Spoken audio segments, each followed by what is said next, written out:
Welcome to Global Tax Talks Tax in 60 Seconds. I'm Will Morris, and here are some things to watch out for in the coming week. Expect more discussion about delays to the two EU measures on withholding tax, FASTA, and VAT modernisation, VIDA, that were expected to be approved in Brussels last week. FASTA was actually agreed to, but there are 2 points to note. First, there were significant changes from earlier versions, including pushing back the start date to 2030, as well as allowing countries with small securities markets to opt out. The opt-out is a little disappointing, but perhaps understandable. But having to wait 6 years makes the intended benefits a pretty remote prospect. The second point on FASTA? There have been so many changes now that this will have to go back to the European Parliament to get their opinion again. This will be the new Parliament, post-June elections, and that's a bit of a wild card.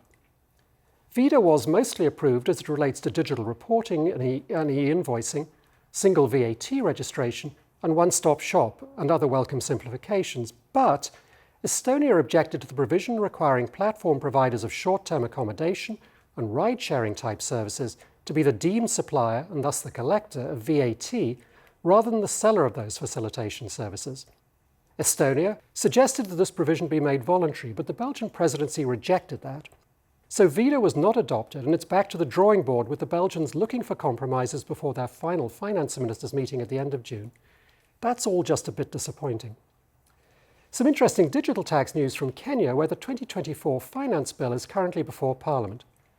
The government is proposing the repeal of Kenya's 1.5% digital services tax, or DST, and its replacement with a significant economic presence, or SEP tax, on non-resident taxpayers providing services to Kenyans through a digital marketplace. From 1/1/25, the rate of the SEP tax would be 30% on deemed taxable profit, which in turn is deemed to be 20% of turnover.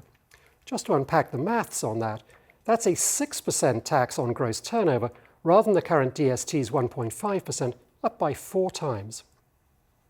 Finally, a large employers group in the UK, now a non-EU country and thus outside the EU Green Deal, called on the government to introduce a 40% green innovation tax credit for carbon capture technologies, EV batteries, heat pumps, biofuels, and other similar technologies, as well as reducing the corporate tax rate to 10% on profits derived from the commercialization of those technologies. Now, of course, the UK government would have to adopt these, but again, the disconnect between Pillar 2 and these types of proposals continues to strike me. Anyway, thanks for tuning in, and come back next week so you stay global tax ready.